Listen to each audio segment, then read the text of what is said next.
Hello guys, నా పేరు Maitra Venkatam. My channel ఇప్పుడు కారణం మన ఛానల్ సబ్స్క్రైబ్ చేసుకోకపోతే ఇప్పుడే సబ్స్క్రైబ్ చేసుకోండి. పక్కనే ఉన్న బెల్ ఐకాన్ క్లిక్ చేసి ఆల్లో పెట్టుకోండి. నా ఫర్దర్ డేస్ మిస్ అవ్వకుండా చూడొచ్చు. చాలా మంది చూస్తున్నారు కానీ సబ్స్క్రైబ్ చేసుకోవట్లేదు. So please try to subscribe and click the bell icon also. So బేసిక్గా ఆర్సీబీ 18 ఏళ్ల తర్వాత ఐపీఎల్లో కప్పు గెలిచింది. అండ్ ఎన్నాళ్ళుగానో ఆర్సీబీ ఫ్యాన్స్ ఎదురు చూస్తున్న ఆ మూమెంట్ అయితే వచ్చేసింది.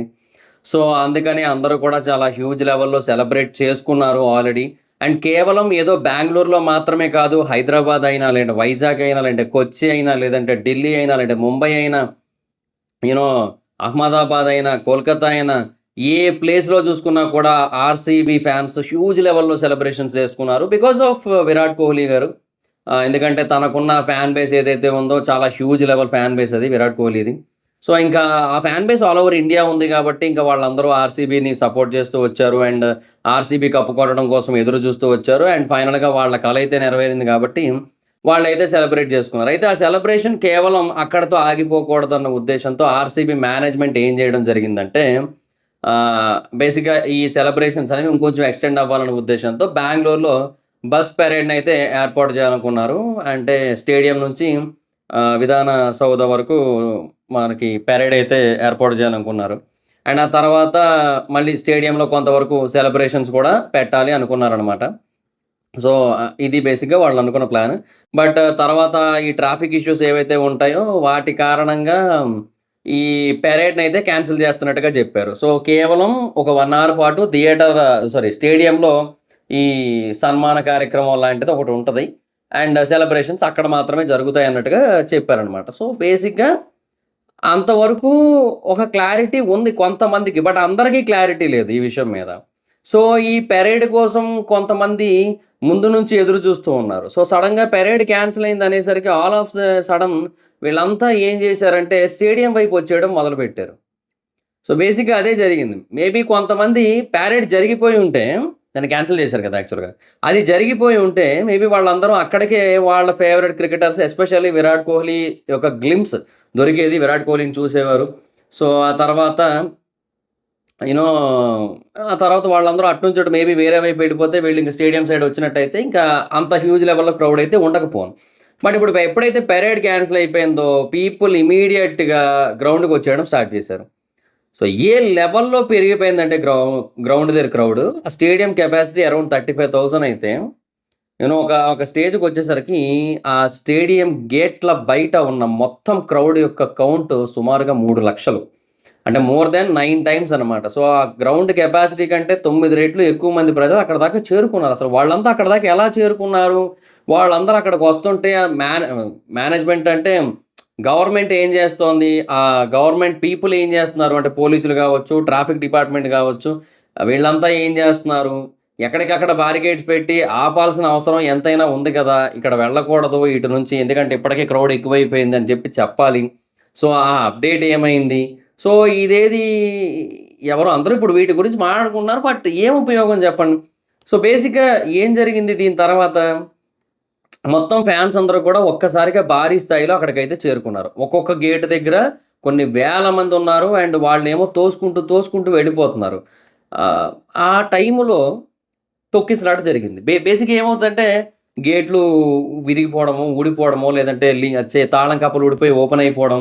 అండ్ మొత్తం అందరూ కూడా ఒకటేసారి పరిగెట్టుకుంటూ లోపలికెళ్ళిపోవడం. సో ఇలా జరిగిన క్రమంలో తొక్కిసలాట జరిగిపోయింది. అది మామూలు స్థాయి తొక్కిసలాట కూడా కాదు. చాలా పీక్ లెవెల్‌లో తొక్కిసలాట అయితే జరిగింది. సో దానివల్ల ఇప్పుడు యాస్ ఆఫ్ నౌ నేను ఈ వీడియో చేసే టైంకైతే 11 మంది చనిపోయినట్టుగా న్యూస్ అయితే వస్తుంది. బట్ కొన్ని చోట్ల ఆల్రెడీ ఏమని మెన్షన్ చేస్తున్నారు? 15 మంది చనిపోయారని మెన్షన్ చేస్తున్నారు. అండ్ ఇంకొన్ని చోట్ల మెన్షన్ చేస్తుంది ఏంటంటే 11 మందే చనిపోయారని ఇప్పటికి తెలుస్తున్నప్పటికీ కూడా ఎవరైతే హాస్పిటల్స్‌లో అడ్మిట్ అయ్యారో వాళ్ళలో 16 మంది పరిస్థితి చాలా సీరియస్‌గా ఉంది. సో వాళ్ళలో ఎవరైనా ఎప్పుడైనా చనిపోయే అవకాశం ఉంది అని చెప్పి గూడా కొంతమంది న్యూస్ ఏజెన్సీస్ అయితే షేర్ చేస్తూ ఉన్నాయన్నమాట ఇన్ఫర్మేషన్. సో ఇలాగా మోర్ థాన్ 10 పీపుల్. ఆ తర్వాత ఎంతమంది చనిపోయారనేది మనకు ఎగ్జాక్ట్‌గా కూడా ఇప్పుడప్పుడే తెలీదు. It takes some time. Maybe తర్వాత ఒక క్లారిటీ వచ్చే అవకాశం ఉంది మనకైతే దీని గురించి. సో అంతమంది తొక్కిసలాటలో చనిపోయారు. బాధాకరమైన విషయం ఏంటంటే ఒక బేబీ గూడా చనిపోవడం జరిగింది. ఒక చిల్డ్రన్ కూడా చనిపోవడం జరిగిందనమాట. సో చిన్న పిల్లల్ని తీసుకొని అసలు అలాంటి ప్లేసులకి ఎందుకెళ్లారనేది ఇంకా వాళ్ళకే తెలియాల్సి ఉంటది. మేబీ క్రౌడ్‌ని అండర్ ఎస్టిమేట్ చేసుండొచ్చు. మేబీ అందరూ పెరేడ్‌కెళ్ళిపోతే ఇక్కడికి ఎవరు రారులే అనుకోని ఉండొచ్చు. వాటెవర్ ఇట్ ఈస్ అది డెఫినిట్‌గా మిస్‌ఫైర్ అయింది. చాలా హ్యూజ్ లెవెల్‌లో బ్యాక్ ఫైర్ అయింది. అంటే అక్కడికి వాళ్ళు ఎక్స్‌పెక్ట్ చేసిన దానికంటే 10 రెట్లు ఎక్కువ క్రౌడ్ వచ్చేసారక్కడికి. అది బేసిక్‌గా చాలా దెబ్బ కొట్టింది. రీసెంట్‌గా తిరుమలలో జరిగిన తొక్కిసలాట ఏదైతే ఉందో అది కూడా సిమిలరే. యాక్చువల్‌గా నేను ఇప్పటిదాకా ఎక్కడా చెప్పలేదు గానీ, ఇప్పుడు మా వదిన కూడా చనిపోయారు. ఆ ఇన్సిడెంట్‌లో తిరుమలలో జరిగిన తొక్కిసలాటలో. సో, వాళ్ళకి కూడా ఏం జరిగిందంటే, ఇనీషియల్‌గా వాళ్ళందరూ ఒక పార్క్ లాంటి ప్లేస్‌లో కూర్చున్నప్పుడు వాళ్ళందరూ బానే ఉన్నారు యాక్చువల్లీ. వాళ్ళకేంటంటే గేట్స్ అయితే ఓపెన్ చేయలేదు. అండ్ ఆ టైం క్రౌడ్ చాలా తక్కువుంది. 100 మంది కూడా లేరు ఆ ప్లేస్‌లో. కాకపోతే ఏంటంటే, ఎప్పుడైతే బయట వేరే దగ్గర అక్కడ గాదు, ఇక్కడ నుంచి పంపిస్తున్నారు అని చెప్పారో, మొత్తం గేట్లు యేస్తున్నప్పటికి కూడా గోడలు దూకేసి అందరూ కూడా ఆ ప్లేస్‌కొచ్చేసారు. అందరూ గోడలు దూకేసి ఆ ప్లేస్‌కొచ్చేసారు. అండ్ అలా వచ్చేసి అందరూ అలాగా గేట్ల మీద పడిపోయారు. అండ్ అలా పడిపోయిన తర్వాత నేను అయి ఓపెన్ అయిపోయాయి. అండ్ ఓపెన్ జేశారు. సో, టూ మచ్ క్రౌడ్ అయిపోయిందన్న ఉద్దేశ్యంతో. అలా ఓపెన్ జేసినప్పుడు ఇంకా తొక్కిసలాట జరిగింది. సో, ఇక్కడ గూడా అంతే. ఇక్కడ వాళ్ళు ఓపెన్ జేయలేదు గానీ, ఆ గేట్లు ఓపెన్ అయిపోవడం ఇదే జరిగింది యాక్చువల్‌గా. సో, చాలా హ్యూజ్ లెవెల్ క్రౌడ్ అనమాట. సో, ఒక గేట్ గాని, లేదంటే ఒక గోడ గాని ఆపే క్రౌడ్ కాదది. సో, అంత క్రౌడ్‌ని అసలు బేసిక్‌గా ఎంత సేపని హోల్డ్ జేస్తారు? సో, బేసిక్‌గా ఇది చాలా సార్లు ఇదే జరుగుతూ ఉంటుంది. ఈ తొక్కిసలాటలు జరిగినప్పుడు. క్రౌడ్‌ని టూ మచ్ టైమ్ వరకు హోల్డ్ చేయడం వల్ల తొక్కిసలాటలు జరుగుతుంటాయి. ఒక్కసారిగా వదులుతారు. అందరూ పరిగెడతా ఉంటారు. ఆ టైంలో ఒకరు కింద పడితే వాళ్ళందనుకోని వేరే వాళ్ళు పడి, వాళ్ళందనుకోని వేరే వాళ్ళు పడి, ఆ తర్వాత వాళ్ళ మీద నుంచి వేరే వాళ్ళందరూ తొక్కుకుంటూ ఎళ్ళిపోతారు. ఎందుకంటే వాళ్ళక్కడ ఆగితే వాళ్ళని వెనకున్నోళ్ళు తోసేస్తారు కదా! అన్న ఉద్దేశ్యంతో. సో, ఒక కైండ్ ఆఫ్ భయం ఉంటది ఆ టైంలో. సో, తొక్కుకుంటూ ఎళ్ళిపోతారు. ఆ తొక్కిసలాటలో ఏం జరుగుతది? ఎవరికి ఊపిరి ఆడుతుందో, ఎవరికి ఊపిరి ఆడట్లేదో ఎవరు పట్టించుకుంటారు? ఆ టైంలో అవేమీ ఇంక గుర్తుకు రావు. వాళ్ళ జీవితాలు వాళ్ళ కళ్ళ ముందు కదులుతున్న క్షణాల్లో వేరే వాళ్ళ జీవితాల కోసం ఆలోచించేంత సమయం దొరకదక్కడ. సో, అదే జరుగుతూ ఉంటుంది యాక్చువల్‌గా. దానివల్ల ఏంటంటే, ఇంకా ఆ టైంలో అందరూ అలా ముందుకెళ్ళిపోతూ ఉంటారు. సో, అలా జరిగిన ఆ తొక్కిసలాట ఏదైతే ఉందో, ఆ తొక్కిసలాటలో ఇప్పటికే చాలామందయితే చనిపోయారు. ఇంకా హాస్పిటల్‌లో చాలామందున్నారు. వాళ్ళ పరిస్థితి ఏంటనేది తెలియట్లేదు.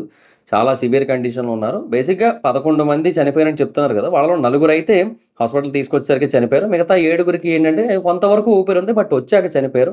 అంటే వాళ్ళ కండిషన్ చాలా క్రిటికల్‌గా ఉంది. సో, ఆ టైంకి వాళ్ళు చనిపోవడం జరిగింది. బేసిక్‌గా అంబులెన్స్‌లో మూవ్ అవ్వడం కూడా అంత ఈజీ అవ్వలేదు యాక్చువల్‌గా. వాళ్ళు కొంతవరకు బానే ప్లాన్ అంటే అంబులెన్స్ అవన్నీ పెట్టుకోవడం, ఆ ప్లానింగ్ బానే ఉంది. బట్ ఏంటంటే, ఇప్పుడు ఒకవైపు నుంచి క్రౌడొస్తారు అనే క్లారిటీ ఉన్నప్పుడు, వాళ్ళు రెండో వైపు నుంచి అంబులెన్స్‌లు వెళ్ళే విధంగా ఏర్పాట్లు చేసుకోవాల్సుంటది. బట్ అలా చేయలేదు వాళ్ళు. ఏ ఏరియాలో అయితే క్రౌడ్ ఉందో, ఆ ఏరియాలోంచే వాళ్ళ మధ్యలోంచే అంబులెన్స్‌లు ఎళ్ళాల్సిన సిట్యుయేషన్ వచ్చింది. సో, అంత క్రౌడ్ మధ్యలోంచి అంబులెన్స్‌లు బయటికెళ్ళేసరికి సగం టైం అయిపోయింది. సో, బేసిక్‌గా దట్ గోల్డెన్ మూమెంట్స్ అని కొన్నుంటాయి గదా! ఎంత సీపీఆర్ జేసినా అక్కడ ఆన్ స్పాట్‌లో బేసిక్‌గా హాస్పిటల్‌కి తీసుకెళ్ళాక అక్కడ చేసేవి కొన్నుంటాయి పెద్దగా. సో, ఆ గోల్డెన్ మూమెంట్స్, ఆ గోల్డెన్ టైమ్ పీరియడ్ ఏదైతే ఉంటుందో అది పోయింది అప్పటికే. సో, అది మన తెలుగులో చెప్పాలంటే పుణ్యకాలం కాస్త అయిపోయిందంటారు చూడండి అలా అనమాట. సో, ఆ టైం అయిపోయింది. అదయిపోయింది. వాళ్ళందరూ అక్కడికెళ్ళేసరికి ఒక నలుగురు చనిపోయే అక్కడ వరకు చేరుకున్నారు. ఇంకొక ఏడుగురికైతే కొంతవరకు ఊపిరుంది. బట్ వాళ్ళందరూ ఆ తర్వాత చనిపోయారు.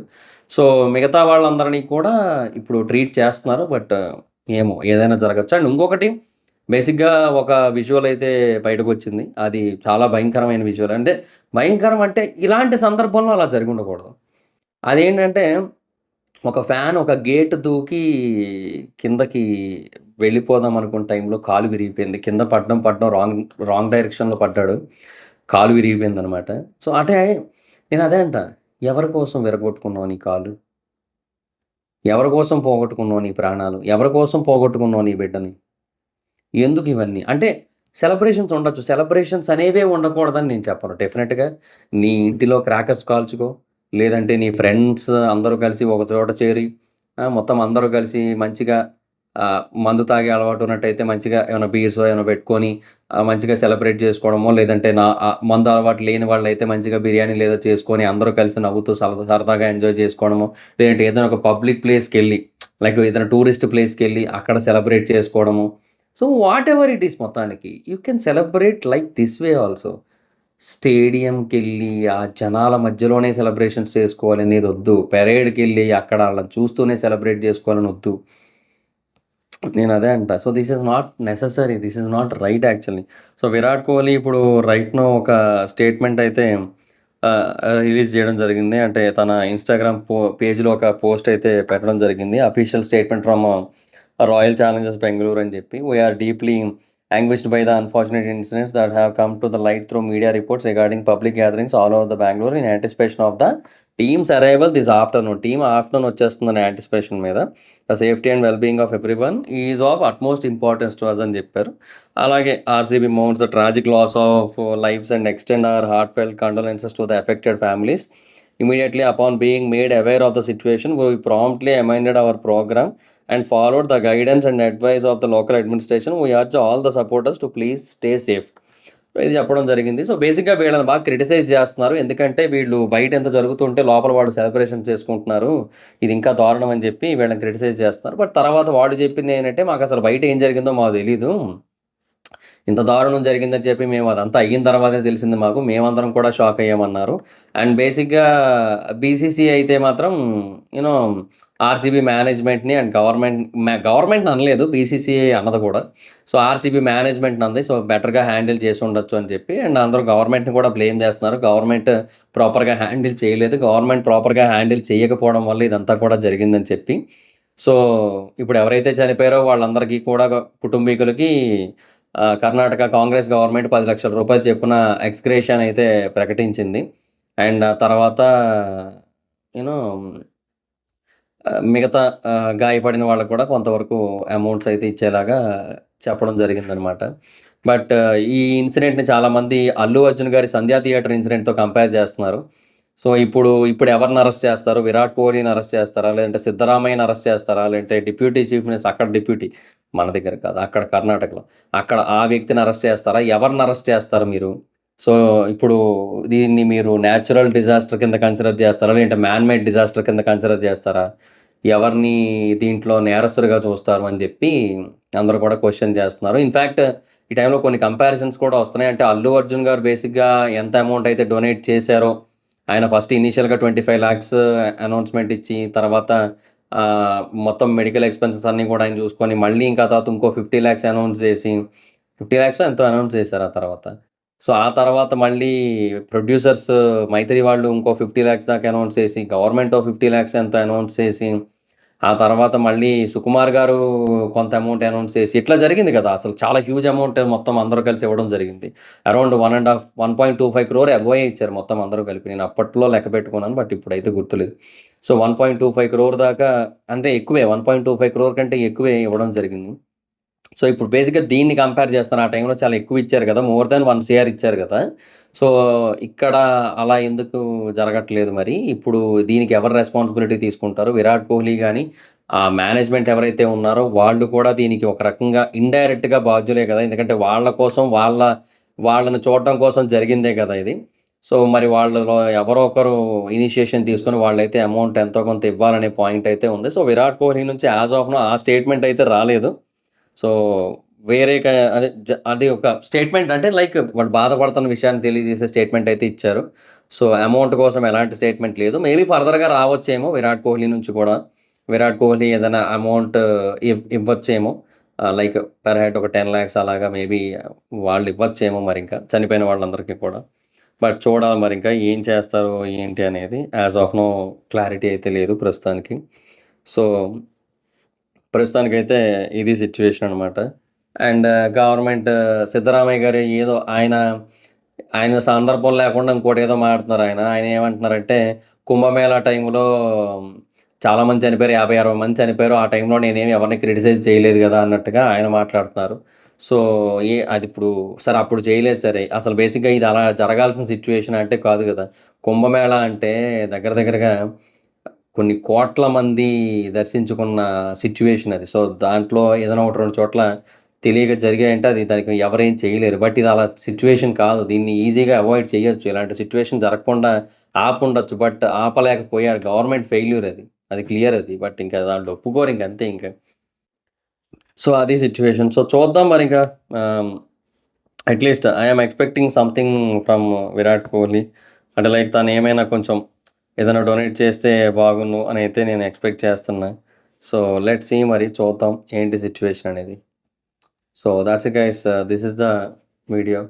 సో బేసిక్‌గా చాలా సాడ్ సిట్యుయేషన్ ఇది. అంటే ఒక హ్యాపీయెస్ట్ మూమెంట్‌ని సెలబ్రేట్ చేసుకోవడం కోసం వాళ్ళందరూ కూడా ఆ ప్రాంతానికి చేరుకుంటే అండ్ వాళ్ళందరికీ కూడా అలాంటి ఒక విషాదకరమైన సిట్యుయేషన్ ఎదురవ్వడం అనేది నిజంగా చాలా బాధాకరమైన విషయం అనే చెప్పాలి.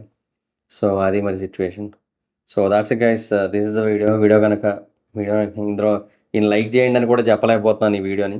బట్ ఈ వీడియోలోని ఇన్ఫర్మేషన్ మీకు నచ్చినట్టయితే ఈ వీడియోని షేర్ చేయండి మీ సోషల్ మీడియా ప్లాట్‌ఫామ్స్‌లో like Facebook, WhatsApp, Twitter, Insta వీటన్నిటిలోని కూడా.